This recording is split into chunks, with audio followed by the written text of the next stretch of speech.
Hello, I'm Tony, and welcome to the Tony Shap Show.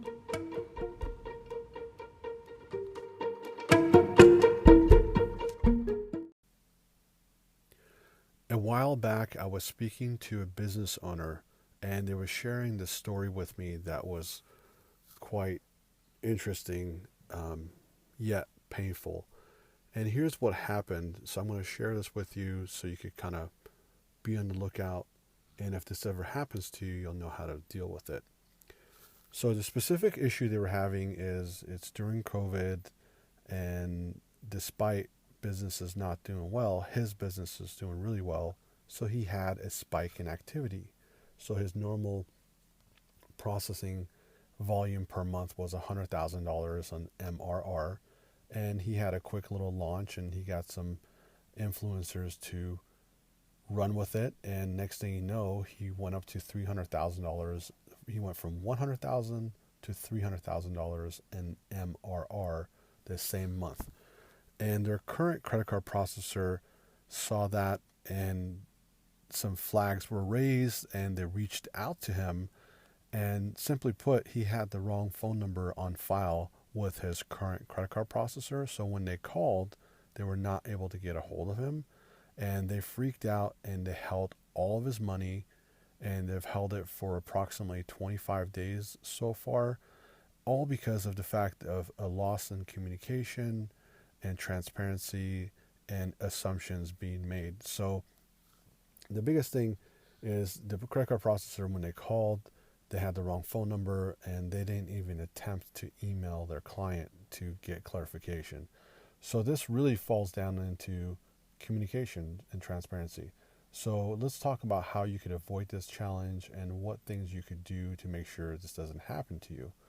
So if you're a business owner and you typically have a certain dollar amount that you're processing every single month, and you're expecting a big jump in sales, or you're doing annual billing, or something's going on that you're going to have rapid growth when it comes to that month's of credit card processing volume, it would always be nice to, if you can, to give your current service provider a heads up that's to come. So that's about sharing and communication and transparency. So that's really important. And another thing you could do, you want to make sure they always have the right phone number on file and email. You're basically business 101, right? Make sure they have the correct business contact information on file. So whenever you log into your account with your current processor, make sure that all that stuff is accurate. So if you ever update, your address or email or phone number, those key little things are, could make a huge difference. Like this specific example, they're holding $300,000 of money because the processor freaked out. They thought the business is no longer there, whatever the assumptions were. Then it even got more interesting. Once the money was held, this person contacted the credit card processor and was trying to ask for clarification and understanding of what's going on, how did this happen. So he was finally assigned a person to deal with on his unique situation.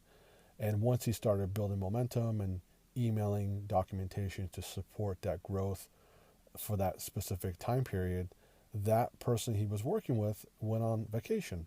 And now there's another 2 weeks that his funds are going to continue to be held, all because of this, in the beginning, of not having their correct phone number and not double checking things and not notifying their service provider in advance. So these are things you want to make sure you do. You always want to be in great communication with your credit card processing company. You want to have a really good established communication channel. You want to be transparent with them, let them know what's to come. That way there are no surprises, because sometimes the credit card processor could think that someone hacked into your site, they're putting a bunch of fraudulent sales through, but they're just being more cautious and trying to protect the cardholders versus not knowing that you're actually growing and you did some growth hacking, or you did some kind of a launch that you had this kind of significant gain. So make sure, I can't stress this enough, it's business 101. Just make sure your contact information is the most accurate with your credit card processor, so this kind of situation doesn't happen to you. And if it does happen to you, and the best thing you can do is be in communication with your service provider, reach out to them, let them know what's going on, and speak to an account manager so they can release your money and you can run your business, and business as usual starts happening for you just like before.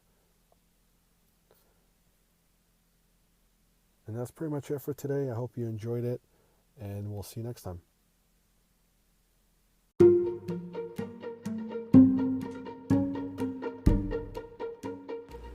And there you go. I hope you enjoyed it, and great to have you, and thanks for listening, and don't forget to subscribe and stay tuned for the next episode.